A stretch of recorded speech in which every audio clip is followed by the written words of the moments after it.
suara nomor absen 5 dari kelas 9F.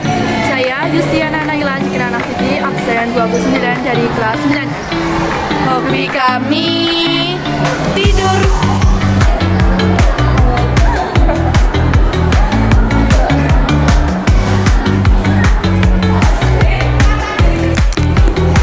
Hai, perkenalkan nama saya Asma Farasania Hairani, kelas 9F, absen 3. Nama saya Kirana Yulia Kamsari, absen 14.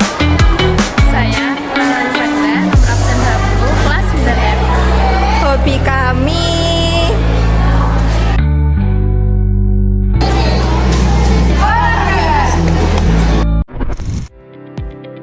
Ambarawa adalah kota kecil yang berada di antara Semarang, Solo, dan Yogyakarta.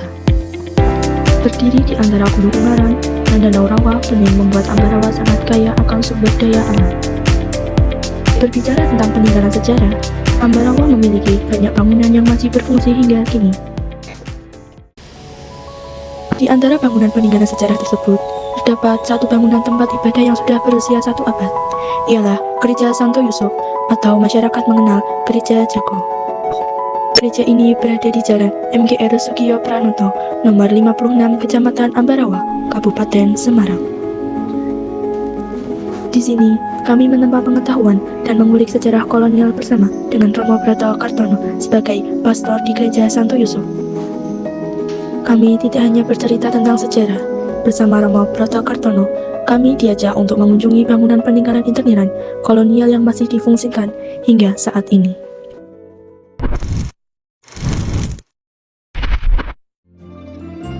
Saatnya kembali ke sejarah. Dahulu, Ambarawa adalah pusat militer. Ambarawa digunakan untuk kantor militer, penjara, dan gudang logistik militer oleh pemerintah Belanda. Selain itu, Ambarawa memiliki peran besar dalam mempertahankan kemerdekaan Indonesia. Pada masanya, terjadi pertempuran hebat antara TKR dan sekutu NICA.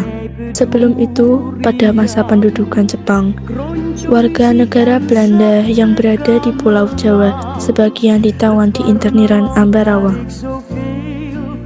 Mereka dipaksa hidup seadanya, kelaparan, melanda, dan mendapat perlakuan tidak selayaknya manusia.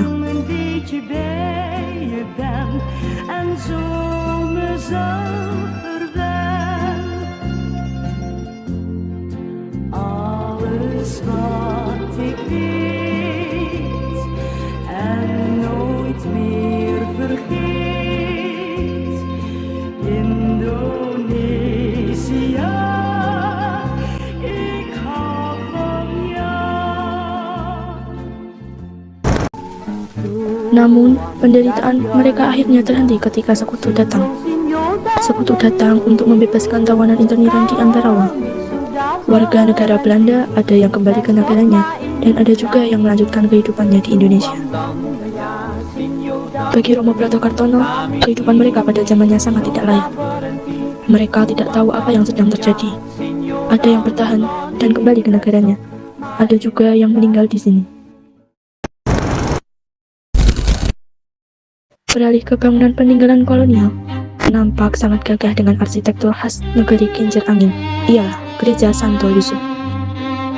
Gereja ini dibangun pada tahun 1923 sampai 1924 oleh pastor Belanda. Pada masanya, difungsikan untuk melayani tentara dan masyarakat kolonial. Namun, saat masa kolonial, pelayanan ditiadakan. Mereka beribadah di rumah masing-masing.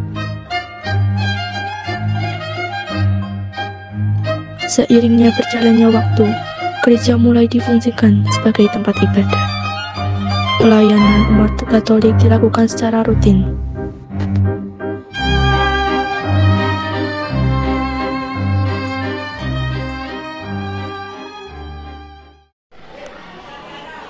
Sejarah bukan hanya cerita di masa lalu, tetapi juga pelajaran di masa yang akan datang. Semoga yang kami tunjukkan melalui grup dapat membuat kami lebih menghargai jejak peninggalan para pendahulu. Oke guys, perjalanan kami sampai di sini.